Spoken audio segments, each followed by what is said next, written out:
From the land of the rising sun comes the fiercest fighters, the hardest hits, and the brightest lights in pro wrestling. Joshi isn't just wrestling, it's heart, passion, and rebellion, packed into every single match. So lace up your boots, crank up the volume, and get ready to dive into the world where idols become icons and legends are born in the ring. This is where passion meets punk and wrestling meets pure chaos. Welcome to the Cult of Joshi with your host, Raja and John. Hello, and welcome back to another episode of Cult of Joshi. I'm your host, Raja, and I'm joined, as always, by my co-host, John. Hello. And happy Golden Week, everyone. It has been a heck of a week with so much fun wrestling to watch, specifically over in Stardom, where they had 5 whole shows. They did. Over the course of the week. They had 5 shows. We had big attendances out there at some other shows, and just a lot of fun all the way around. A lot of good stuff, too. It really has been some good stuff because we actually have more than just Stardom to talk about. We have a big Marvelous pay-per-view to talk about, which is so cool because we've never gotten to just watch Marvelous live on Wrestle Universe like this. Yeah. Where it's just really easy to get to. Yeah, no, we've had to buy the pay-per-views like through 40 different, like some shady guy down the street. Yeah. And, you know, we had to tune an old satellite dish. We may have sold our soul. We're not sure. We're not sure. And it was like a fever dream anytime we ever watched Marvelous. Like, I remember Chigusa coming out for banjo or something. And I'm not sure it was so different this time. But good old Chigusa. Good old Chigusa. Man, this good week has been exciting for all sorts of reasons. Number one for us has to be all of the support that we have received over just the past week or two. There have been so many more people just jump on the Cult of Joshi bandwagon, join the cult, if you like. Yeah, we have a lot of new people that have jumped on. And like you said, it's just really barreling on, man. It's so cool to see. We've been doing this for almost 3 years now. Yeah, in this incarnation, yes. And this has been so much fun. We love talking about Joshi. Yes. We love Joshi so much. And we know that you guys love Joshi as well. And just to see numbers go up and stuff, it's not all about that, right? The metrics, but to see that happen and to watch it rise. I put up a post on our YouTube a few days ago, maybe, talking about how we're hoping to hit 500 subscribers on the YouTube channel. And as of sitting down to record this, we're right at 450. Yeah, man. Which has happened over, days. And I'm my mind is blown, honestly. It's so cool, and I love interacting with everyone and seeing everyone's comments and all the views. Our All-Star Grand Queendom video just kind of took off, and it just is really heartwarming. Yeah. And we love interacting with you guys and doing this show, and we are definitely working on putting together so much more content. We're going to be doing more guides, like our Beginner's Guide to Stardom. We plan on doing much more beginner's guides and other types of videos, and we want to start doing watch-alongs and things like that for Patreon and all that stuff. Yeah. We just have so much fun doing this. Yeah, we got a lot of videos. I mean, the whole thing is we got a lot of videos planned. We have a lot of this stuff planned, and we just always want to do it the right way. And we've got a studio that we're in, and, we try to do that the right way, but we also have a nice, fancy little computer unit that's ready to go. And we're just trying to get everything rolling. So having this support means everything. Just like Raja said, it gives you a little motivation, getting behind it, because we love this. We know you guys love this. We want to keep bringing you the content, and, thank you. Yes, welcome aboard. Thank you so much. We are slowly building the cult. And let's talk about a little Marvelous. Yes, Marvelous had their 10th anniversary show this week on the 5th of May, and man, did they show up for this show in the Yokohama Buntai. It was humongous. It was Cinco Nagayo. It was. Yes, I've been waiting on that. Sorry. Cinco de Mayo, I'll see myself out. So, like you said, anytime we tune into one of these Marvelous shows, we don't know what we're going to get. And I couldn't help but laugh when we turned this pay-per-view on. And literally, we are just put right in the middle. There's, can dancers everywhere. And I was like, oh my God, this is a marvelous show. Oh, it's what's beautiful about it, though. You really get that feeling of like the fact that the Japanese didn't miss out the carny part. Yeah. You know, they didn't. Like sometimes you wonder, and it's like, no, they got it. They got it. We're good. Chigusa Nagayo, I think, more than most. She pulled off so many cool things for this show. The stage was massive and beautiful. Yeah. Like that giant screen was so cool. And the matchups, like there were so many people on this card.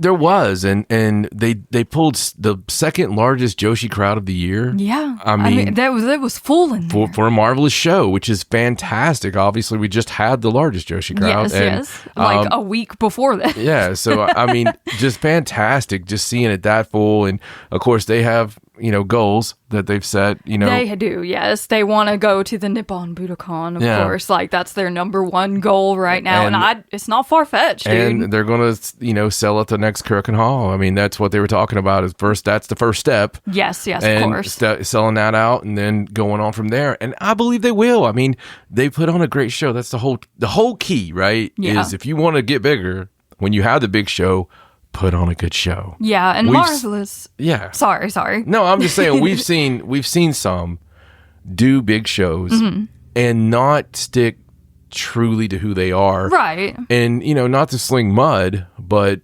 like GCW. Yeah. When GCW first had their big Hammerstein 1 show. Yeah.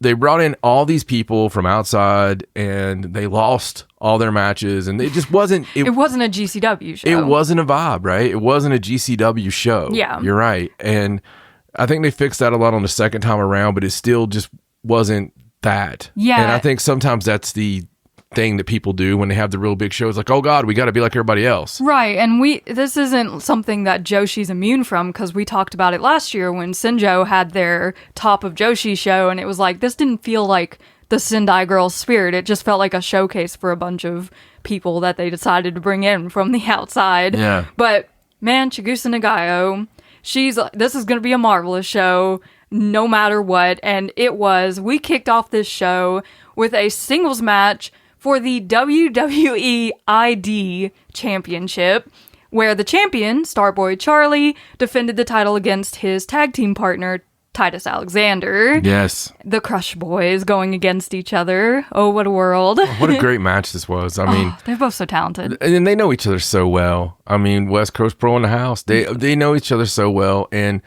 it kills me that Titus is not on Monday night or Wednesday night or Tuesday night or something every week, because he is so freaking talented. Not this Starboy Charlie or Starman Chuck or whatever. Not that he's not, right? Because he is. But that's all the more reason. Like, Titus Alexander is just, I don't know, man.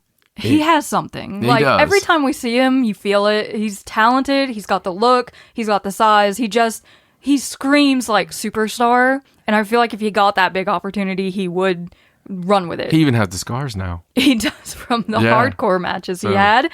But yeah, this match was super fun. Of course, these two know each other very well. They work excellently together. Starboy Charlie did win and retain his title. He used a Dragon Sleeper, but he actually turned it over so that he was kind of it was almost like a Boston Crab, but with your head. Yeah, it was tight. It was crazy, but Titus did submit to that. So they're still good, though. They hugged and everything. Of course. They're still friends. In the next match, we had a 4-way tag team match. And there was actually a little mystery element to this, because one person's tag team partner was not going to be able to make it. So they just had an ex-tag team partner, right? So the teams in this match were Alan Angels and Raylan, Renee Michelle and Yosuke Santa Maria, Vinny Massaro and Miko Lana, and Shin Hirota Katsushika Sakura, and her mystery partner, who was Titus Alexander. A very tired Titus Alexander. Oh my gosh, it was so funny. It's like, who's going to be her partner? Who's she going to bring out? Her partner can make it. And then she comes out and she's dragging Titus by the hand. And he's like, what is happening? I don't know what's going on. And she makes him carry her down to the ring. I loved it. Because she still sang the song. And, of course. And one thing I noticed about this show, I don't know how far away they were dressing, but it seemed like everybody had to like dead sprint to the curtain because it like took people a while. Yeah. And when they got there, they're out of breath. They're out of breath. But no, it was a lot of fun, just funny getting to that part of the match with Titus carrying her down there. It was. And this was very much it was like half comedy, half wrestling, but there was a lot of just silliness happening in this match, as you would expect. Until God. Renee Michelle. Oh man, there's a spot in this match, okay? Renee Michelle goes to the top turnbuckle and everyone's gathered on the outside. It's a big crowd on the outside, okay? It's like everyone in the match. She goes to do a moonsault and something happened. I don't know if her feet slipped or if she just got too in her head, but when she backflipped, she didn't backflip all the way, so she ends up coming down upside down, head first, going towards the ground. If Vinnie Massaro wasn't down there, yeah, she would have broken her neck. Yeah, she was lawn darting. I mean, it was terrifying. She was lawn darting the wrong way, and thank God, because that would have been a really strange night. Yeah, it was like we were having a great time. Everything was funny, and then we were like, "Oh my God!" It's all fun and games till the gaijin hits her head on the floor. Oh God, it was so scary. But yeah, no, it's memorable. It was, and this match ended. Titus Alexander, poor thing, he accidentally took a concho from his own tag team partner, and then a kiss from Yosuke Santa Maria. But then Hirota Sakura was able to roll up Yosuke while he was distracted and pin him for the win. Good fun. So far, we've seen wrestling, fun, near death, and Shin Hirota Sakura getting a pin. Yes, which I don't think we ever see. I mean, and why wouldn't she? She's on Chigusa's show. That's true. That's true. They are very close. Yeah, dude. I mean, she fat. God, I love them. Yes. In the next match, we had a special singles match between Senka Katsuki and Miyu Yamashita. My God. And we got to see Miyu really, she put on the, serious gloves for this match. That's the whole thing, isn't it? I mean, you get a couple of different Miyamashtas, right? Mm-hmm. There is the, hi, we're here from Tokyo Joshi, and welcome to America. This is what I do. This is nice, haha, hee hee. Yeah. I throw a cool skull kick, And then you get, I'm here in Japan. They know who I am. I've heard you're a tough girl. They've paid me to kill you. I don't know, dude. Listen, she's got... I mean, she's tough, dude. And Senka... It's like right when you forget a little, maybe you're overexposed. Mm. We've had some big Tokyo Joshi shows recently. We've seen a lot of Miyu Yamashita, and we've seen her guest in other places. Yeah, Jamie Hayter match. She was on Bloodsport. Yeah. And even the Jamie Hayter match, the Eve match. Yeah. Even that match, which was a slobber knocker. Yes. Was a slobber knocker almost in a more British bar kind of way. Right. It wasn't like Japanese samurai gonna take your head off kind of way. This was more like public execution. and again, Senka's still in that part where, and we talked about this during the match, it's a very interesting piece of her career because she could take an ass whipping. Yes. And it's amazing looking. And her comeback, buddy, is trying to get that pin. Yeah. Shoot pin. Let's go. She is pressing her chest, trying to push you to the other side of the world. Yes. On the mat. And it's beautiful. I love it. I want to see a little bit more offense, a little bit more shine, on her. But this was another one of those things. I mean, that's the charm of Senka. Just watching her. She has this never give up attitude. Yeah. She can take a bus, Yes. Several times. Yes. You better back up and go back again because she's going to get back up and rah! Yeah. So she has all the heart in the world. Absolutely. We've seen it when she was doing the bit where she takes her sweats off and she's wearing her gear underneath. She's always ready to go. Absolutely, she does. But this match was fantastic for what it was, I thought. Yeah. And really just, again, to show the heart of Senka and show the heart of everybody that, Chigusa trains. Yeah. And of course, Senka didn't win this match. Miyu Yamashita took her head off with the skull kick. Yeah, she doesn't have to win. She does. Yeah. But Senka she's just so passionate, and she's the inheritor of the red, as they continue to call her. But it's just so cool to watch her continue to face these people. And she has kind of gotten that reputation of go against big scary person, take a lot of punishment. That's her role right this second. So I can't wait to see her sort of start breaking out of that. I'd love to see more of her with the junior championship, facing those competitors and like people in her own sort of lane. Well, yeah. I guess. I mean, it's kind of funny because, we were talking about this as well, but Sora, very much didn't have that same shine that Sanka got. Right. And through the Aja Kong match in America and all that stuff, Sanka was really all over the place and taking off the clothes and, ready to go at all times. And it was kind of funny because Sora kind of went to more, she got to wrestle the match before or the match after and has the technical aspect and really has honed her skills in the ring as far as the total package. They really are Lioness Asuka and Chigusa Nagayo, aren't they? They kind of are, yeah. like personality and wrestling wise. Yeah. It's so funny to see that. You have the showman and you have the technical. Yeah. It's honestly, it's very kind of similar. Yes. So speaking of both Sora and the Crush Gals, our next match it was a 6-man match, so we kind of staggered the entrances on this one, but we had one team of young girl Hijiri Saotome making her debut, Sora Ayame, and Aja Kong all teaming up. And then on the other side, we had our other new debutante, Ruka Amahane, and she was teaming with Ai Hozan and Chigusa Nagayo. And of course, Chigusa came out last, and she did the big Crush Gals entrance and brought Lioness Asuka out with her, and it was all very fun. Yeah. And it's always cool to see them together. It is. And even Aja gave a bow. Yes, you know, when they came down to the ring. Those are her superiors, right? Yeah, which is crazy. I know. It's crazy to think about. It's crazy. I mean, we talked about it the fact that we're seeing Aja Kong versus Chigusa Nagayo in the year 2026 is just mind-blowing. It's mind-boggling even. It's just crazy. And especially in there with debutantes, because we were talking about the fact there could be like an 80-year span of Chigusa experience, because if you go back to when she started to when, if it's just a debutante 30 years from now wrestling. Yeah.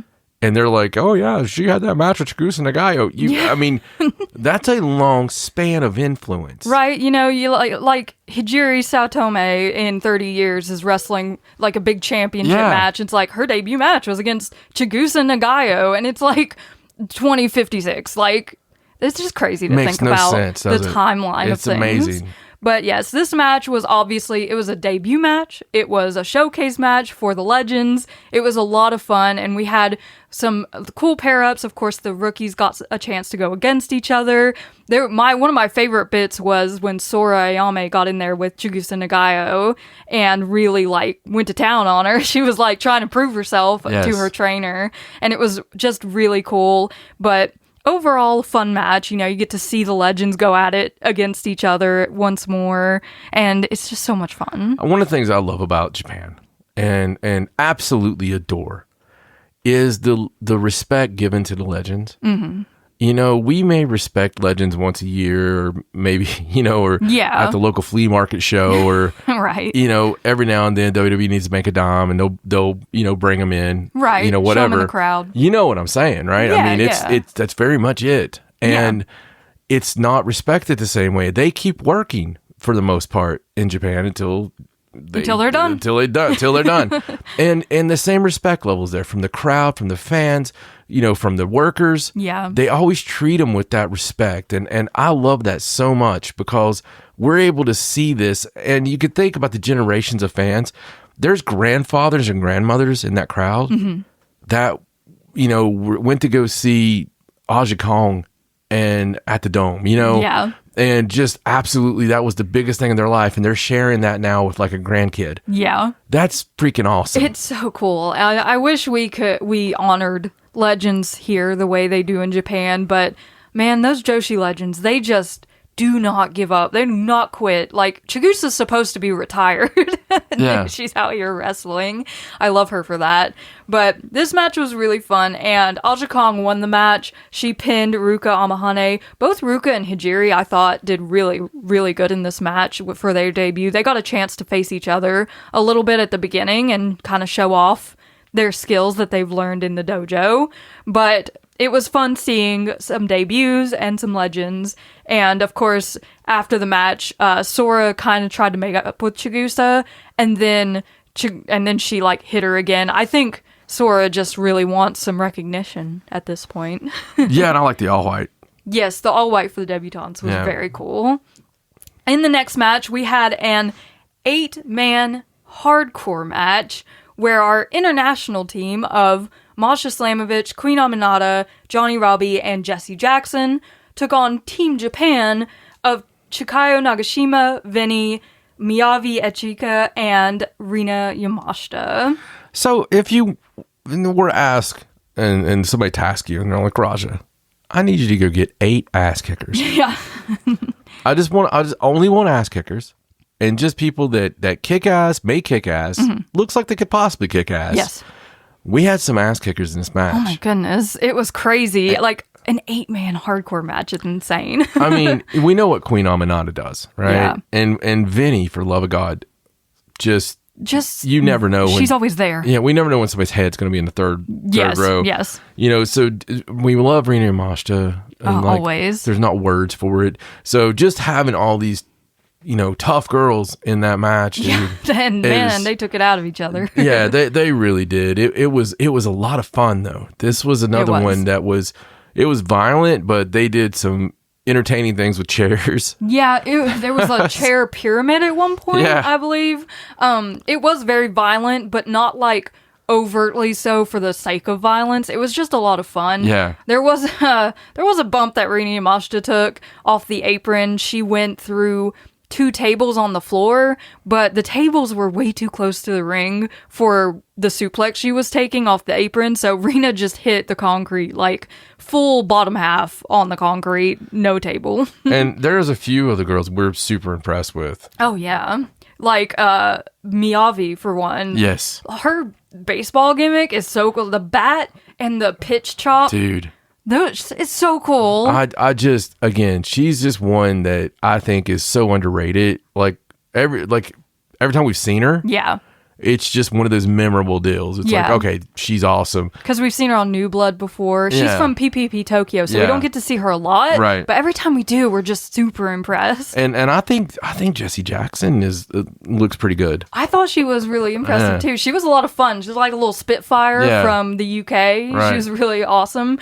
The international team did end up winning this match. Queen Aminata pinned Echika to win the match for her team. So it was just a hardcore match in the middle of this card. And if JR was around, he would talk about some business being picked up. Because now it was time to entertain John and Raja. Oh, man. This next match was made just for us, I'm convinced. I'm sure there are other people who were like, hell yeah, when they saw this announced. But the next match was a singles match between Mio Momono and Mei Seira. And for anyone who doesn't know, Mei Seira debuted in Marvelous. She's trained by Chigusa Nagayo. That's like her home. It's where she came up and everything in the dojo there. And then in 2021, she left the company and had like a long hiatus before showing back up in Stardom in 2023. So Mei Seira coming home for the first time, obviously it was very emotional for both her and Mio Momono. They were close, back when she was in Marvelous. But also, these two and their styles, the way they wrestle, is just so compatible and so similar that we knew we were in for a barn burner. Yeah, it's very Spider-Man meme. I mean, it's just one of those deals of they are so similar and their work is similar and they're legitimate high speed. Yeah, like the epitome of high speed. The kind of high speed that we pine for. Yeah, most all the time. But Mio Momono is also insane. She is. And she's a crazy person. That's like my favorite thing about her is she don't give a shit about injuries. She don't give a shit about gravity. Yeah. She's gonna go, man. They have that in common, I think.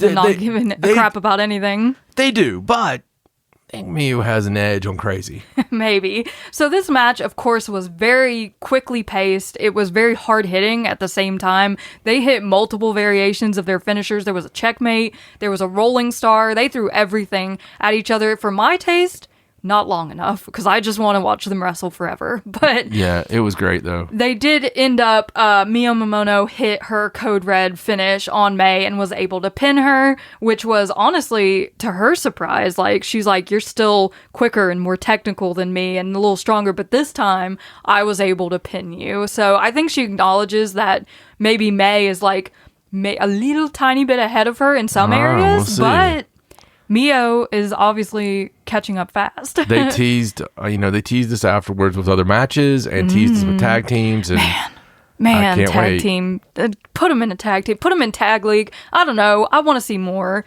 of these two together in any combination. And if you want to see more Mio Momono, how would you do that, Raja?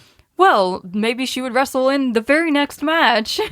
So the next match was our retirement match for Rin. She was teaming with Mayu Iwatani against Mio Momono and Itsuki Aoki. And all three of these women are people that Rin is very close with. Like Itsuki and Mayu have both been tag team partners of hers. And, she's a marvelous girl as well. Born and bred, so she was very happy to be retiring here in Marvelous. Unfortunately, this match was not all it could have been due to the fact that Mayu Iwatani has a broken toe still. And she's still out there, though. She showed the x-ray that she had after this match, and it's still, like, broken clean in half.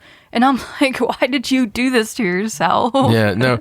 And anytime I'm blessed with Itsuki Aoki, yes, I'm a happy boy. She's so good. Just her facials, just everything about her timing is excellent. It is. And it's, whether it's comedic timing, whether it's wrestling timing, whatever it is, she just is a natural at everything. Yeah, so this match did end up being a little funnier than I think they initially thought it was going to be because of Mayu getting in there and, like, re-injuring herself. The comedy retirement match. Constantly. And then Mio Momono, as you said, is crazy. So she decided to climb the stands in the Buntai all the way up to the second tier and jump off of it onto the other girls. Yeah. Like, I don't know what it is with people with Momo somewhere in their name being insane, but we need to look into that, I think. Yeah, I mean, even with injuries and everything else, she didn't give a shit. She I'm going to do it. She did not care. Itsuki Aoki ended up betraying Mio near the end of this match. Mio hit the Code Red on Rin. She was going to pin her, but Itsuki Aoki just could not handle it. She couldn't stand herself, so she broke up the pin, and then she was, like, crying, apologizing. But it was a really cute moment. Rin got the win here. She pinned Mio with a Snapdragon suplex after Itsuki kind of helped her beat Mio. Great moment. Great moment. But yeah, she, Rin had said her piece, and we got all the crying out of the way, and everyone was very happy. We did the 10-bell salute for her retirement, and it was always emotional. Yes, you were wanting to see the mother-in-law, but yeah, I was like, is Akira here? I wonder if Akira came. So sue me. I want to see Akira Hokuto. I always want to see Akira Hokuto. In our semi-main event for this night, we had the 3AW, that's so hard for me to say, tag titles on the line. Magenta, Riko Kawahata and Maria, put these titles on the line against the team of Nightshade and Nyla Rose. So, obviously, power and size working against Magenta in this match, and that was like a key factor throughout the entire match. Nightshade and Nyla Rose just kind of walked all over them. Yeah, I felt like the crowd didn't really know how to take it at first. Yeah, they were a little like, I don't know what to cheer for. Yeah, but I mean, it was like you said, it was kind of violent, and I think the girls are going to have to do some coming ups to get those back. Yeah, I like your theory that Chigusa booked this to teach Magenta a lesson. It's like, oh, you're going to be bad and turn heel on me, huh? Well, I'm going to get some actual monsters in here. I think it's really good storyline.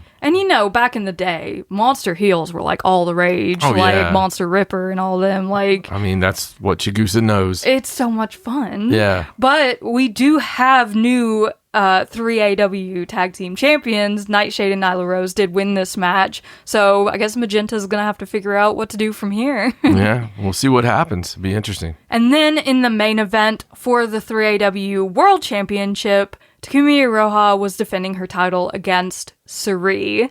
So these two have been tag teaming for months as Spark Rush, and all over the place. I guess they've decided that this tag team venture has come to a mutual end, so what's next but to fight each other? Of course. And This is not going to shock you at all, but this was very violent. These two took everything out of each other that they possibly could. The first part of the match was a lot of Suri working on Takumi's legs. Obviously, Takumi's a big kicker, so there was like a kick to the post and things like that took out Takumi's leg early. However, it did not deter her. There was a lot of really cool moves in this match. A roaring elbow by Takumi that just like looked like it might have knocked Suri out for a minute. And of course, Suri's signature headbutts. There were uranages being thrown everywhere. But it was the razor's edge from Takumi Roha that finished the match, and she retained the 3AW World Championship. Yeah, it was a great match. I mean, and exactly what you thought, like you said, exactly what you thought you were going to get, and just a banger of a main event. Yeah. A lot of violence, and just, if you're into just seeing two people beat the snot out of each other, this is the match for you. This is a great match to start on. So happy anniversary to Marvelous. Absolutely. 10 glorious years of Chigusa Nagayo. 10 years Marvelous. Way to go. Can't wait for 10 more in the future. But now we need to jump into Stardom because, like I said, we have 5 shows to go over. And, I mean, we're not going to get, like, super deep into a lot of these matches because it was just, like, you know, your typical Stardom shows going through Golden Week, getting everybody in there, getting to see everybody. But there was definitely moments and, a lot of fun. And honestly, these shows, they were good. They were. And we're in the fallout from All-Star Grand Queendom. These are the first shows after the pay-per-view. And we've just completely reset. Like, we have all new champions and they have all new challengers. And every single big champ we have, red, white, and goddess belts, are all like first-time champions. So it's like they're heading into their very first defenses. And we got to prelude all of that because we have another pay-per-view coming up in a matter of weeks. So this was really just like almost like a new chapter being started. It was. You could tell that they still hadn't completely fleshed everything out. Yeah. Maybe, there's still a few little questions out there, and some people are just trying to get their sea legs. I mean, yeah. It's kind of interesting to see Carrara, how she is handling being the champion, and it is. It's this little movement and confidence and that we see differently out of her. Interesting and seeing stuff. where everyone falls, like in the aftermath, is really fun. So we kicked off Golden Week on April 29th in Fukuyama, and we started this one off with a singles match where Tabata took on Maika. So Maika in the first match here, this was a cool match. It was like power versus speed. Maika did win this with the Michinoku Driver 2. Then in the next match, in a tag team match, we saw Ane Kanaya and Matoi Hamabe versus Mei Seira and Starlight Kid. So one of our favorite tag teams once again. And Ane and Matoi honestly have started to form a nice little tag team between them. Yeah, I love both the tag teams now. I mean, it's, again, we got some new babies. We do, new babies. But Ane and Matoi, again, it was cool. It's cool seeing them together. I think that they complement each other well as a tag team. They do, because you've got like the very like technical kick your butt girl in Matoi, and then you've got like the more frilly like jumping around girl in Ane Kanaya. It's like white belt, red belt. Yes, on one team. Exactly. That's what you need, right? So Mei Seira and Starlight Kid won this match with Starlight using her Black Tiger leg killer to get the job done. In the next match, we had a 6-man, Rion, Sauriano, and Natsupoi took on Lady C, Amisori, and Shiri. So God's Eye getting the job done here. Amisori with the pin with her like a Thunderbolt, Blue Thunderbomb finisher. We have seen Rion around the Cosmic Angels quite a lot recently. I agree. Suspicious. Suspicious. In the next match, we saw Emma Maishima, Hazuki, and Koguma versus Tomoka Inaba, Miyu Amasaki, and Azumi. And this is like one of our first preludes, of course, for the Goddess of Stardom titles, where FWC won that tag gauntlet match at All-Star Grand Queendom. They have their eyes set on O2 line. But Tomoka won this match, actually, for her team. She submitted Emma Maishima to win the match. And of course, FWC afterwards were like, we're coming after those belts, like pointing at the goddess titles. They pointed at them. It's all over. They pointed. It's like, what did John Moxley say? He made the belt sign at me. He made the belt sign at me. Nobody makes the belt sign at me. So funny. In the next match, we saw Akira Kuragane, Itsuki Aoki, and Suzu Suzuki versus Ruaka, Natsuko Tora, and Saya Kamatani. So a little Movida Loca versus Hate, which is not something we've gotten to see a whole lot of since Movida Loca first formed. Unfortunately, Itsuki Aoki had lost her voice from us being sick at this point, so she was unable to do her customary screaming throughout the match, and she recruited Akira, like whispering in her ear and having Akira yell out the things that she wanted to say for her. It was still masterful. She's so funny. It was great. And Saya Kamatani, you know, again, this first time we see her without being the champ. Yeah. And she honestly seemed fine. She seemed all right. She seemed happy this whole week. She seems freer, right? Like less burdened. Less burdened. She's able to just have this match and not have to worry about someone putting a target on her back, I guess. You know she's cooking inside. But we did notice some interesting stuff as we go on through the week. But, you know, maybe it's nothing. Maybe. We're going to point it out Saya did win this match for her team with the Star Crushers. Yes. So she's still Saya Kamatani. Of course. In the next match, we had Kikyo Furusawa, Maki Ito, Waka Tsukiyama, and Xena versus Rana Yagami, Yuna Mizumori, Aya Sakura, and Sayaka Kurara. And this is sort of a double prelude because you've got Rana and Kikyo for the future belt and Maki Ito and Sayaka Kurara for the red belt. And this is the theme of the week. You know, if we had one big theme of the week, it was definitely, you know, Ito and Kurara. And the banner. Cosmic Angels, you know, are they evil, as Maki Ito points out, or, you know, and what, like you said, what happened with the banner. So a lot of fun stuff, just like side quest stuff as we're getting ready on these preludes, but just seeing how over Maki Ito is. I know. Every time she comes out, people go crazy. It's just the little girls going crazy. It's cool to see. Yeah. And it's kind of dangerous a little bit when you're putting Cosmic Angels against Maki Ito right now. I know, because Maki's so crazy. She's like, you're evil. They're both the epitome of baby faces right at the moment. Yeah, they're like the biggest baby face groups. You got Maki and Kikyo, and then you've got Cosmic Angels. Right. But I love every time after a match when Maki's like accusing Cosmic Angels of being evil, the look on Sayaka's face is just confusion. Yes. She's just like, I don't know what you're talking about. Yes, and I sincerely believe that that's what's happening in her head. Yeah, I think so too. And the banner thing, Maki Ito had a banner made for the Ito Respect Army. It's very small and it's just white with black text on it, but she keeps hanging it throughout the week over top of the Cosmic Angels banner. Yes. So it's like a whole ordeal. Sayaka Kurara won this match for her team with the Tokimeki Spear, so unfortunately Maki was not able to get one over on her here. And it has been interesting throughout the week to kind of see how Sayaka and Maki work together and like kind of figure out each other and how to do a match. It got much smoother as it went. It did. And in the main event of this first night, Hanako, Momokogo, Saida, and Hanan took on Azusa Inaba, Rina, B. Priestley, and Konami. And of course, this is all about Hanan versus B. Priestley. That's like the big story for the white belt right now. And because B. Priestley betrayed Hanan, you know, like we talked about last time. And if you ever wondered if B. Priestley had turned heel... If you ever wondered if she should have turned heel, look how natural she looks with the black lipstick and the black gear and everything else. Like, she's done a total 180 and she looks like she's been doing it forever. Yes, I would vote that she stays like this.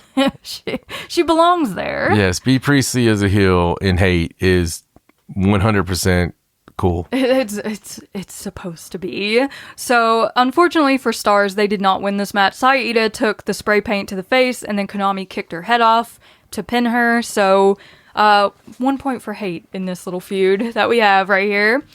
But moving on to the 1st of May in Takamatsu, we kick things off with Emma Maishima and Hanako versus Azusa Inaba and Ruaka. And honestly, this match just showed us that we really like Azusa and Ruaka as a tag team. Mm-hmm. Like, they worked really well together, and it made sense. Yeah, absolutely. That's one of those things that we picked up on this. It was like, oh, this is a really good tag team. It's like, yeah, okay, let's do this more. Azusa pinned Emma Maishima to win this match. In the next match, we had another tag match. Rion and Xena took on Yuna Mizumori and Natsupoi. So this was a lot of Rion stomping on people's feet.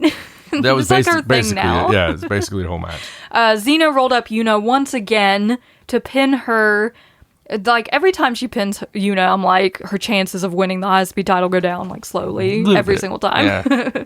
In the next match, Akira Kuragane, Itsuki Aoki, and Suzu Suzuki took on Matsui Hamabe, Rana Yagami, and Lady C. So, some more Mivita Loca kind of just, like, shuffling through opponents. I love to see that. Itsuki actually won this match. She hit Matsui with a huge lariat. Just took her head right off to win this match. Still no voice, though, unfortunately, on this night. In the next match, we had an 8-man. Kikyo Furusawa, Maki Ito, Waki Tsukiyama, and Tabata took on One Kanaya, Sariano, Aya Sakura, and Sayaka Kurara. So, this was a cool match. Maki and Sayaka continuing to do their little dance together. Yeah, and more on, the combination, getting it smooth, and like I said, it got so much better. And not that it was bad on the first night, but you can just see you get the timings, and that's the beautiful thing about these preludes. Yeah. Is they got time to work, man. I mean, the rest of the world should take note. This is why you do house shows. Yeah, and I think we actually talked about that this week. It's like, maybe over in America, they could learn something about, like, giving people, like, multi-man matches before big title matches just to, work out some of the kinks. You never know what could happen. Well, it's just so crazy because back in the day, you would be married to somebody on a program and, they do the match around the horn and nobody was any wiser to the fact that this match was happening everywhere. But, by the time it got on your TV or it got to the big show, it was perfect. Oh, it was a simpler time. Just like a song. I mean, people write songs and they're great, but, sometimes what you hear on an album is nowhere near what it is, 5 years later when they've played it and it's evolved and all this stuff. Because you always get, every time I ever worked somebody, there was something better the next time. Yeah, it's like you learn little things and you're like, we should put this in here and do this. And it's like just cool. There's herky-jerky shit. There just is. There's stuff that happens that you're not prepared with the way they give it or the way they take it. Yeah. And when you work with somebody a couple of times, you just get the timing down, you get their timing down, their cadence down. Yeah. If you have the same ref, you get their cadence down. Yeah. And they get down what you're doing. And there's just those little things that really, it's all about being a team, Right. And that's what suffers today is you don't have that. You might have training, but training's nowhere near. It's like you hear people in the NFL talk about real game speed is nowhere near. I mean, it's so much more than practice. Right. And until you're really in there, you can't replicate that. Right. It's not the same. So that's one of the things that Japan has the leg up on this is just especially Stardom. Yeah, because they have so many shows. And they do preludes and Miracle constantly. does it well too. Yeah. It's like if you're going to go against someone in a big title match, you're going to be facing them in 8, 6, or tag team matches. And like they're working for weeks. spots. In these 8-man matches, it's you got a spot with the person that you're going to have, and they get those worked out. That's what's so cool about it. The rest of it's just work, just wrestling. Right. It goes to show like why people form like rivalries long periods of time, like why you have multiple matches like Kenny Omega, Okada, like over and over again, because they just get into that flow so well together. Well, I mean, I think Flair and Steamboat both will say that, probably the greatest Flair Steamboat matches were never on tape. Right. That's just them doing their thing. In every high school gym in the South. And, in front of 200 people for years. Hundreds and hundreds, if not 1,000 times, they wrestled each other. Exactly. It's like with Starlight and Azumi. They're eternal foes, but they're also best friends, right? Yeah. I mean, you could throw them together. And any day of the week. I'm sure they don't have to call a single thing. Probably not. So Sayaka once again with the win in this match. She hit Kikyo with the Tokimeki Spear and the Tokimeki Falcon Arrow to win this match. So we're already 2 wins down for the new champ. You know what we're not seeing from the new champ? What? Star Crusher. Or the Violet Screwdriver. No, she's not doing any of that.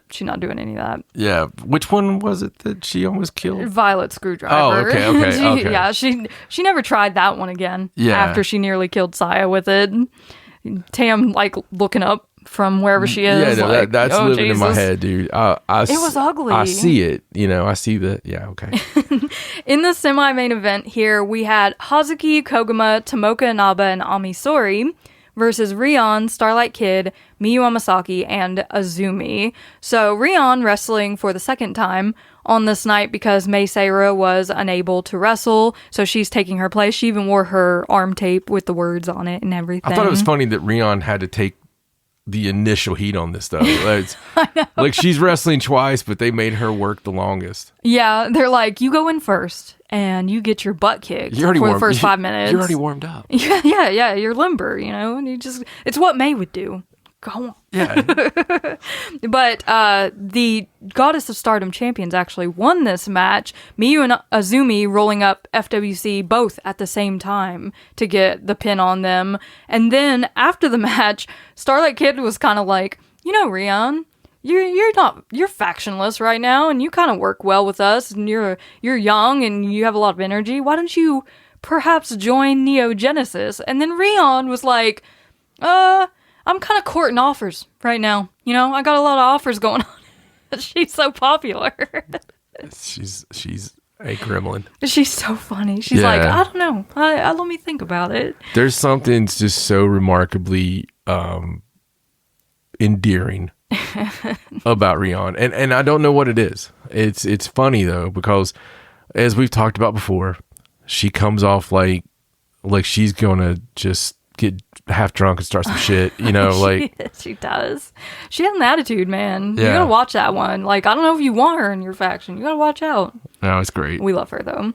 And in the main event, we saw B. Priestley, Rina, Natsuka Tora, Konami, and Saya Kamitani versus Shiri, Maika, Momokogo, Saya Ida, and Hanan. And man, talk about the firepower that Stars recruited for this match. Something, man. Shiri and Maika on their team. And fortunately for them, they got the win in this match using that extra firepower. It was actually Saya Ida who pinned Konami to win this match. You get a little get back from the last show. And the crowd was super into Saya Ida, so yeah, they were like, yes! Yeah, they were cheering Saya the whole time. Oh, yeah. So I love to see Saya Ida get a win. And after Konami has bested her for quite a while, It was nice to see her get that back. And, Hanan being in better spirits with this whole B. Priestley mess, you can tell it still bothers her. Oh, yeah. But she's slowly getting over it. Poor Hanan.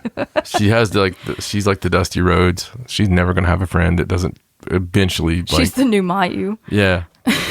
They're eventually going to betray her. Except Saida, I think. So let's move on now to the 2nd of May, where we're in Kochi. And we kicked this night off with a tag team match, Aya Sakura and Yuna Mizumori versus Starlight Kid and Xena. So, the kind of cool little mix-up tag team here with Starlight and Xena. They actually got the win. Xena hit Yuna with Thunderstruck and pinned her once more. Do we just give her the title at this point? She keeps beating Yuna. It's so funny. No, it was good, though. This was a fun opening match, I thought. I thought so, too. Yeah, it's always fun just to see weird things happen. That's one thing about this week was there was a lot of weird pairings. Yeah. And I'm always a big fan of that. Me too, because it's just stuff you never thought you would see because of the way the faction system works. Yeah. And so when you kind of go outside of that a little bit. And you can see, and I don't know if you noticed the same thing, but we're talking about it. You can see that they've got a plan with the factions. Yeah. I think we're relaunching a lot. Yeah. Maybe reloading a few, maybe even starting a new one. I'm still calling that. I still think that there's going to be... I think so too. I think it's time for a new faction. Yeah. Other than Makiito's, She's shoehorning her Ito in. Respect Gundam is going to be... I think it needs to be its own thing. And it needs 2 more people. Yeah. Yeah. But I think it's kind of funny that it's just her claiming it's a faction. Yes. Like the people who claim that belts are titles every so often. Right. It's the Ito Respect Army is a true faction to Maki Ito and to the rest of us. That's all that matters. In the next match, we had a 3-way match. Ane Kanaya versus Matoi Hamabe versus Ima Maishima. So really fun rookie match here between 3 of the biggest stars in young Stardom at the moment. It was great. I mean, this one, I was super excited for this, and Matoi got her win back, because she lost when, Emma had the big match on the big card. Yeah, because she won the Rookie of Stardom tournament. So Matoi pinning Emma here, I think this like it reignites something for you, right? And it pissed Emma off. Yeah. She took off storming. She didn't take it gracefully. No, but these three are so talented, and watching them mix it up, it just goes to show how much they've learned since they debuted and just how far they've come. So it's always cool to see classmates kind of get in there and wrestle around a little bit. Absolutely. And of course, Ane and Matoe kind of took liberties with helping each other out. Of course. In the next match, we had a tag team match where Tomoka Inaba and Shiri took on Rion and Waka Tsukiyama. And, I mean, it was a fun match. You got God's Eye in there just beating the crap out of Rion and Waka Tsukiyama, essentially. This was just a fun match. Waka took a lot of punishment in this match and was just yelling and freaking out. And because of the way the cameras were set up on this night, on the long cam, we were able to see Daichi stretching on a bench in the background, and he was like cheering for Rion the whole match. Yeah, dude. Listen, guys, like if you don't normally watch the house shows, and if you're just new to the show and you haven't listened to us ever, like, which a lot of you are new. So we've talked about it maybe a year ago, maybe 2 years ago, but we watch every show. Yes. And it's one of those things, we watch every show so you don't have to. Yes, but we also watch every show and encourage you to, because there is something about those single shot house shows. Well, like they got the one cam and like the one terrible camera. So it's so funny to us because you're literally using the two cameras and sometimes the one on the turnbuckle, which, the corner cam. The corner cam. But there'll be the one good hard cam shot that everybody plays to. And then there'll be one like in the next province, right? the next prefecture over is going to be another camera. They put it literally like in the Batman-y sideways over in the corner. It doesn't even be it. I don't know. But anyway, it's fun because when you watch these, we always pick people out in the crowd. We see a certain little kid or something. It's half the fun. Or somebody that's being a little too, someone watching the match. Yeah, somebody watching the match. Just fun stuff. And this one was Daichi. It was really fun. But yes, most of these shows this week were on-demand shows. So in that case, they don't usually mix in the roving ringside cameras. So you've got the hard cam that someone's manning and like zooming in and moving around. And then there's like a catty corner camera that's way far back and not even like, if we could just like zoom it into the ring just a little bit, I think we would all be a little happier. Or just put it on the left or right side of the ring facing directly at the ring so that it's not such a weird angle. I don't know. I don't think we're going to win this. It makes it interesting. Tomoka won this match for her team. She kicked Rion in the head, There you go. So Daichi's cheering didn't help her.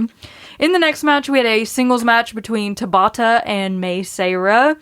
And unfortunately, this one went a little short. And I'm not sure what happened here, but it looked like Mei Seira might have like tweaked her knee a little bit at some point during the match. She did her spot where she's on the top rope and gets shoved off into the floor from the top rope, which I hate. So that could have done it, but May did win the match. She submitted Tabata with the Meteor Dragon submission. It was only 6 minutes long, and I would have loved to see it go a little longer, but...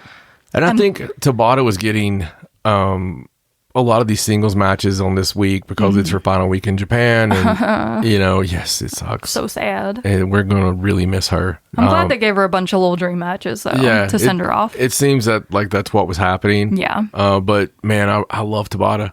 Me too. I wanted her to join a faction. I was, like, ready for her to stay for the long term. I know she's got to go back to CMLL, but... Oh, she's so good in Stardom. Yeah, she fits. I've loved seeing her, so it's going to be sad that she's not going to be around anymore. In the next match, we saw Akira Kuragane, Itsuki Aoki, and Suzu Suzuki versus Lady C, Hina, and Ami Sori. Maybe my new favorite six-man team out of God's Eye right here with Lady C, Hina, and Ami Sori. I don't know what it is. I just love it. Yeah, Ami Sori's really, come over with us. Yeah. It's one of those things where she's doing some great work right now, and her and Hina, they just look cool together. As a tag team, we love that tag team. Yeah. Just putting that out there. We love that tag It's team. an awesome tag team. Yes. Amisori actually won this match. Another pin for her on this week. She hit Akira with the Blue Thunder Bomb to win this one for God's Eye.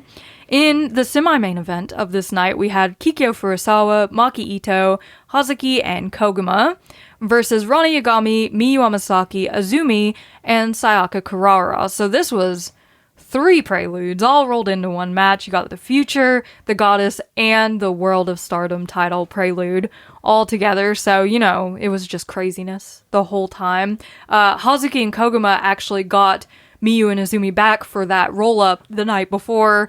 They pinned them both at the same time to win. So FWC really making their case for those Goddess of Stardom titles. Absolutely. And everybody had little spots and it was fun, action-packed, exciting. Yes, we're still just showcasing why all these title matches are going to be so cool once we finally hit when we get to see them.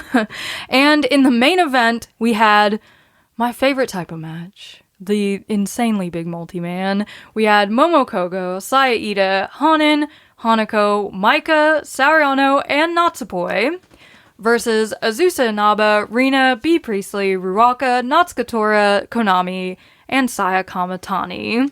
Almost all of Hate. Yes, almost the full force of Hate against Stars, Hanako and Maika, and a little bit of Cosmic Angels sprinkled in there. So honestly, this match was better than a normal 14-man match would be. There was one 7-way leg sweep that just looked really cool where all the baby faces got yanked out of the ring at the same time. Yeah, it was cool. Everyone got a little bit of time to show off, and we focus mostly on Hanan and B. Priestley in this case, but it was actually Saya Kamatani who got the win in this match. She pinned Momo Kogo to get the win for Hate. So Hate still showing their strength when they're all together like this. Yes. And now we move on to the 4th of May in Kumamoto, which is one Yuna Mizumori's hometown. So it's always fun when you're in a hometown for anyone. Oh, yeah. It's always a good time. And we kicked off this one with a pretty big match where Rina, Konami, and B. Priestley took on Ane Kanaya, Matoi Hamabe, and Hanan. So we got to see B and Hanan right out of the gate in this one. And I think that's because they wanted to reserve the main event for Yuna in her hometown. So they were like, we'll just put you in the opening match this time. I like it, though.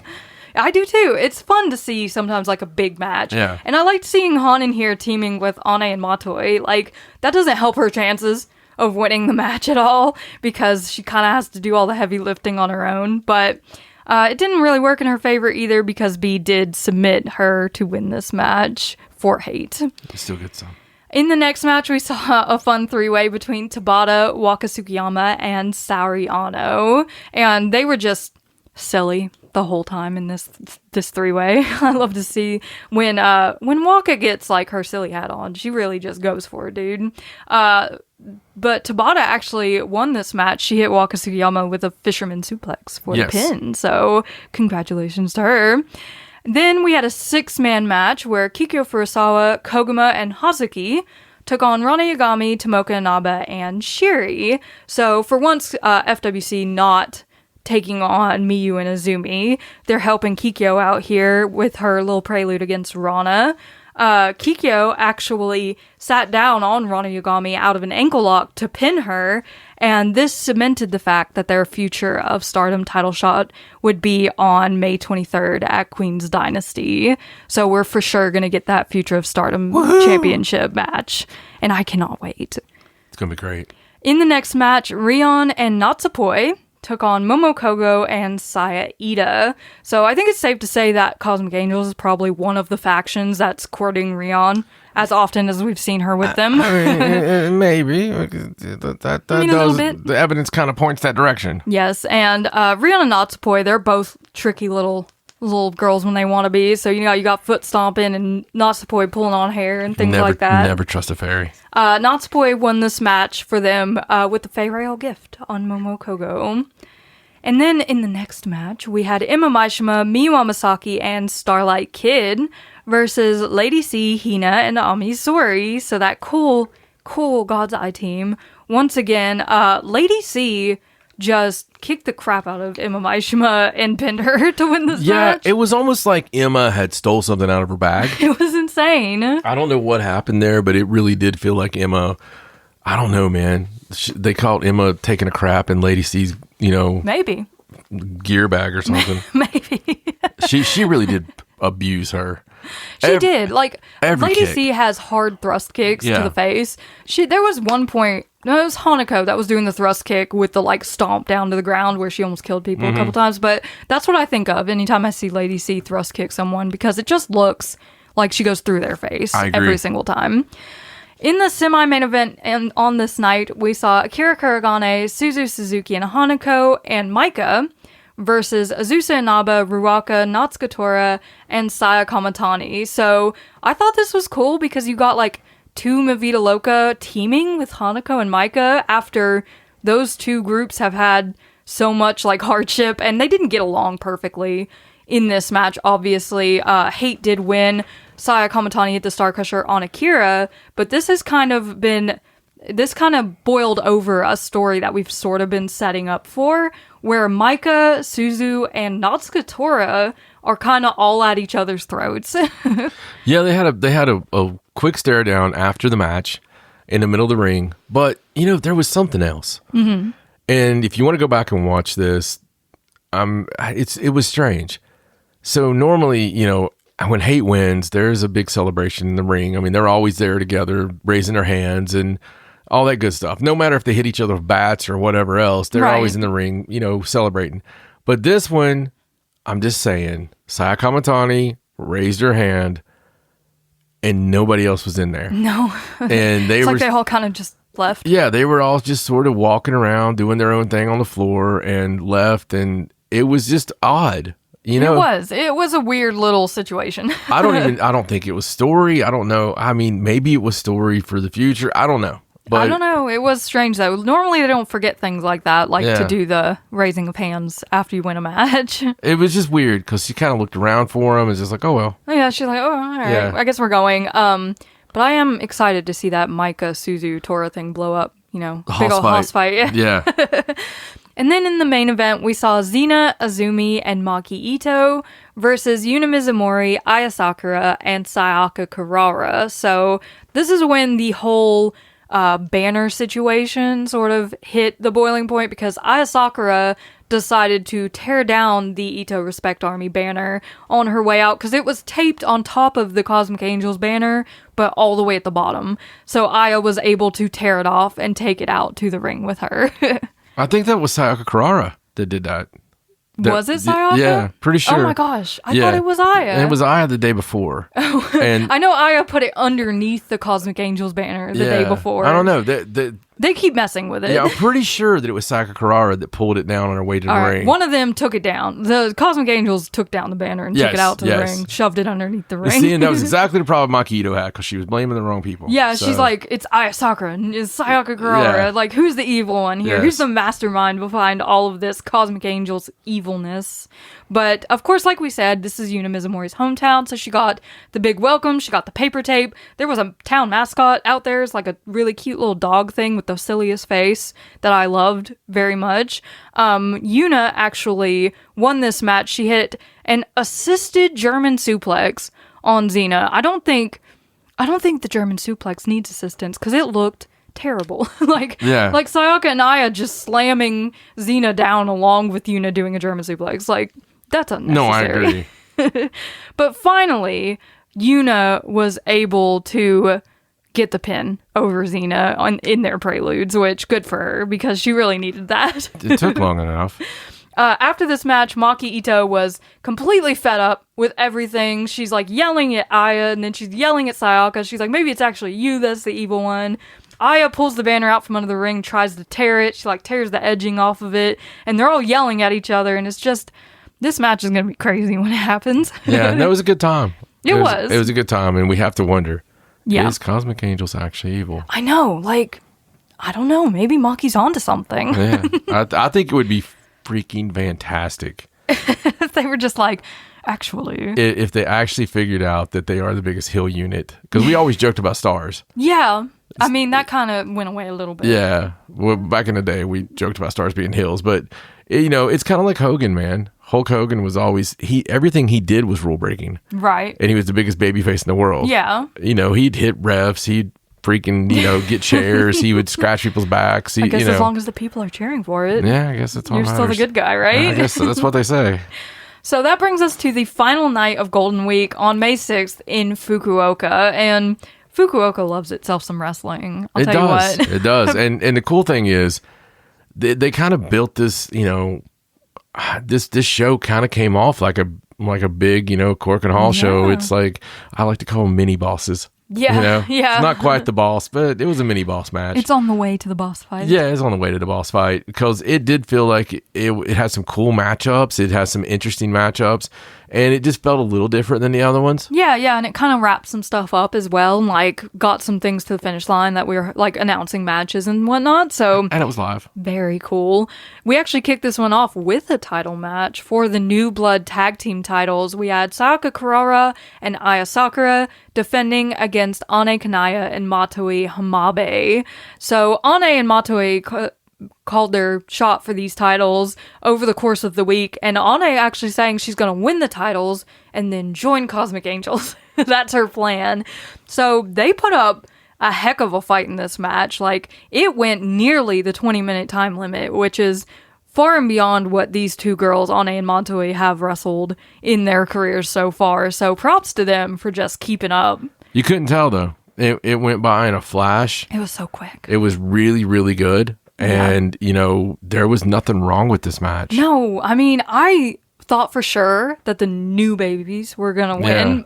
Aya Sakura was in an armbar for like 10 minutes, I think. When she rolled back in, it was honestly as equivalent of a false finish. Yeah. I mean, it really felt like, you're right. Yeah, because Aya's arms already bandaged up, but then she like summoned the power of God or something and was able to reverse it into a submission of her own. Yes, Tam granted her that from beyond. Yes, Aya Sakura actually ended up submitting Matoi Mabe to win this match. So Sayaka and Aya are still the New Blood Tag Team Champions. Yeah. Crazy. But after this match was over, in the backstage comments after the match, Ane approached Cosmic Angels and she was like, I know I didn't win the match, but I still want to join Cosmic Angels. She's like, the person I loved was there. I love Sakurara. I want to learn under you and get stronger by being close to you. Please let me join. And Aya was like, yeah. Everyone, well, Yuna and Saori and Natsupoi, they're like, yeah, that's cool. And then Aya was like, it's not that easy. Yeah. We've seen things. She called back to the tropical examination. Yes. That she and Sayaka had to go through when they first joined Cosmic Angels, which was a result of Yuna having to go through like so many trials. Nobody went through the same crap that Yuna had to go through. No, nobody Yuna will ever. had to go through the scale. Oh my god, like Tam making her weigh herself in front of everyone. Making her weigh herself. Oh my god. And just the stuff. Yuna had to go through some crap, dude. She did. It took forever, and Sariana would never say yes. It took months. And she had to wrestle Tam like 3 times. Oh, yeah. It was crazy. Yeah. Then they did Sayaka and Aya's trials, and it was like 2 weeks. And it was like, okay, you're in. it was nothing. So yeah, I get what they're saying. Yeah, so Sayaka didn't seem as like on board as Aya. Aya was just like, you have to go through the Sakurara examination, right, Sayaka? And Sayaka's like, yes. Yeah, absolutely. I agree. Sure, whatever you say. So Ane Kanaya will be on her way to joining Cosmic Angels very soon. Yes. If she can survive Sakurara, I'm more worried about the Sakura side of that examination. Yeah, I am too. I don't know what Aya's gonna do. I don't think she's stable. No, me either. In the next match, we had a singles match between Xena and Emma Maishima. So Emma might have fallen in this match. Maybe a little. I mean, it was, that's a high risk. It's a high spot for a reason. Oh, man. We love seeing the springboard. It's so much fun. But when she falls on her face, it's just, we don't want to watch it. We're like, no. I love this. I love the fact she brought it back, but yeah. And honestly, this one seemed like almost she did it on purpose. I know, just the way her feet went. It's like she either glitched out halfway through the move or she purposely fell on her face, which Yeah. looked painful. It may have been an earthquake. Xena did win this match with the German suplex hold, so Emma did her best. She did her best. In the next match, we had a 6-man where Azusa Inaba, Ruaka, and Natsuko Tora took on Waka Tsukiyama, Suzu Suzuki, and Saori Ano. So an interesting 6-man team there on the babyface side. This was very much like a Suzu Natsuko Tora moment in this match. Suzu actually ended up getting hit with Ruaka's black box, and then Tora hit her in the face with the mist and was able to pin Suzu because of that. So I don't think Suzu's going to be very happy moving forward. No, they're definitely going somewhere with it. Yeah, for sure. Next, we had another singles match where Akira Kuragane took on Tomoka Inaba. There was some really fun grappling, like in the beginning of this match. A lot of good wrestling in this match. I agree. Tomoka, of course, won this match. She kicked Akira's head off, as she always does. She did, but it was a really good match. It was. They worked really well together. And then we had yet another singles match. And if you don't watch a lot of Joshi, it's kind of crazy to have so many singles matches on one show like this. But this was Tabata versus Shiri, and this is Tabata's final match in Japan for now. She's going back to Mexico. So Shiri gave her the old goodbye the only way Shiri knows how, and that's by kicking the crap out of her. Yeah, good stuff though, and it was emotional at the end. A nice and sweet moment. She gave her a Stardom shirt and a bouquet of roses and flowers, and and Tabata said her goodbyes. It was really sweet. Arigato. And I'm so sad that she's leaving, but hopefully it's not forever. Like, I'd love to see her back at some time. Yeah. And I'm sure she made a lot of really good friends while she's been here. She fits in perfectly. I just love it, and I love seeing this kind of camaraderie between promotions. Me too. In the next match, we had a 6-man match, Rion, Yuna Mizumori, and Natsupoi versus Miyu Amasaki, Azumi, and Starlight Kid. So a little Neo Genesis action all together in this match. It was really fun. Rion, with her foot stomping, and Yuna and Natsupoi tried their best, but Starlight Kid used the Black Tiger Leg Killer on Rion to win this match for the Neo Genesis side. Good high speed stuff. It was fun, man. And I thought that Miyamasaki, she's really coming to her own. I thought she looked great in this. I thought she looked great in this match, and it's just one of those things that stands out to me sometimes. Yeah, I agree.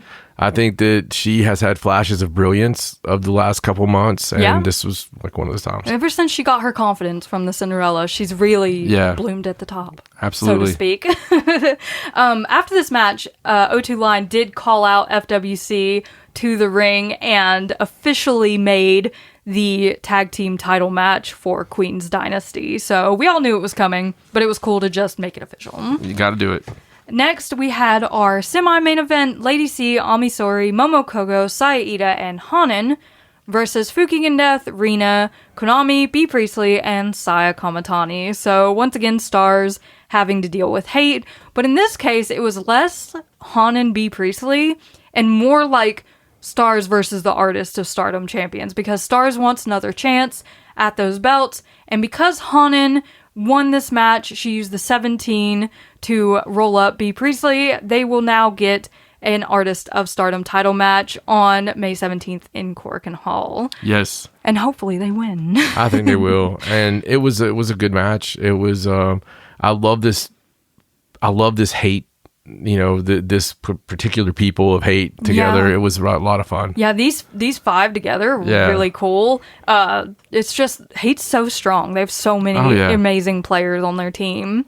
And in the main event, because we're in Fukuoka, dear God, you've seen FWC, you've seen FTC. Can I interest you in FQC? Oh, you can. So, Fukuoka quadruple crazy in this match. So, on one side, we had Rana Yagami, Kikyo Furusawa, Hanako, and Fuwa-chan taking on the Fukuoka natives of Hazuki, Koguma, Maika, and Maki Ito. This, from the entrances to the match to just everything, was so much fun and enjoyable. This match. You're right. From the entrances to, just the whole 9 yards to this, it was so much fun. It was entertaining. It was funny. It was just good. It was action-packed. It was everything you want out of a multi-man match. And it was one of the calling cards of Stardom, really. It was. Is just being able to put on this incredible nonstop action match. Yeah. And the fans ate it up with the hometown girls, all 4 of them in there. They had the paper tape at the first, which is cool for everybody getting their love. And then, we had all the spots. It was one of the coolest parts of this match was it was your normal tag team partner on the one side, like you said, and on this other side, the girls from Fukuoka. Yeah. So it's like we had Kikyo and Maki Ito on opposite sides. We had Maika and Hanako on opposite sides. We had Hazuki and Fuwa-chan on opposite sides. And then we had Koguma and Rana Yagami on opposite sides. They're not tag team partners, obviously, but they have a history, okay? And we know that history is the bear thing. The bear thing. The Kuma thing. And they played it up in this match. It's been long enough that it was funny again. And it was so good. You had Siri on the outside. Shiri's the funniest part of the whole thing because you can tell that Rana wants to do it. Yes. But every time she spots Shiri, she's like, I can't. I'm not a bear. No bears. And then Koguma forces Rana into being a bear, and Shiri just has a full meltdown. Oh, I love it so much. Just dies on the outside. I love it so much. It was like she was melting, like somebody threw the water on the Wicked Witch. And she was melting. And then after that, the girls get Sherry down where she can't see or hear. Yeah, and Kogan's like, she can't see you or hear you. And Rana's like, yeah, let's do it.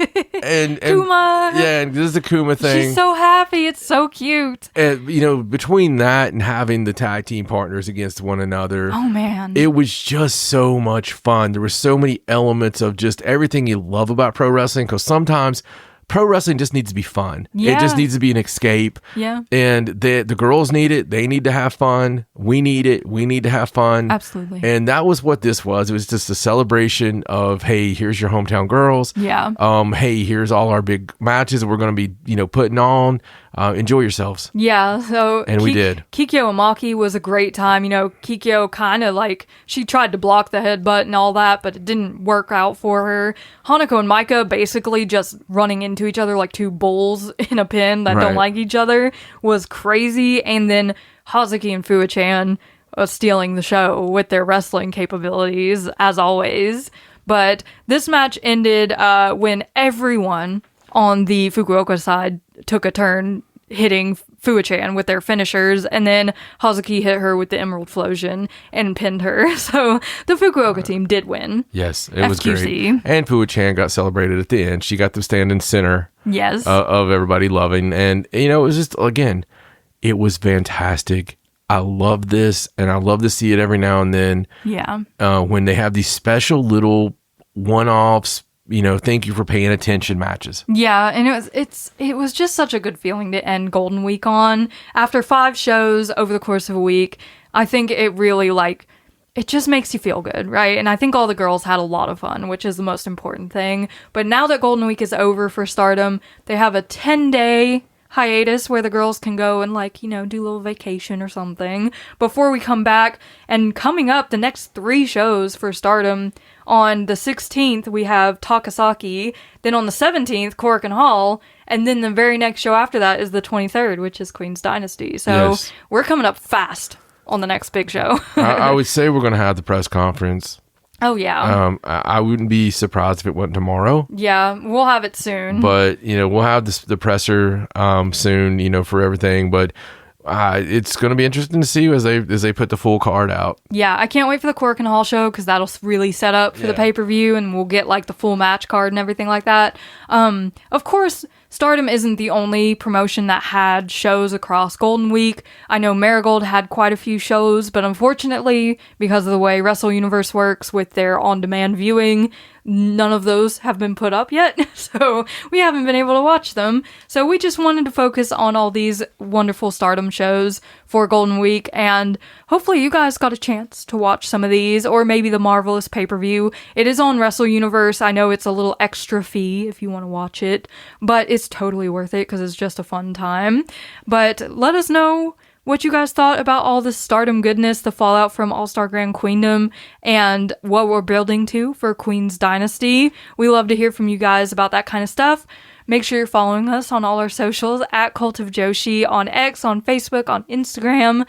Subscribe to the YouTube channel if you haven't already. We're growing fast and we just love that you are all here with us, and we can't thank you enough for your support.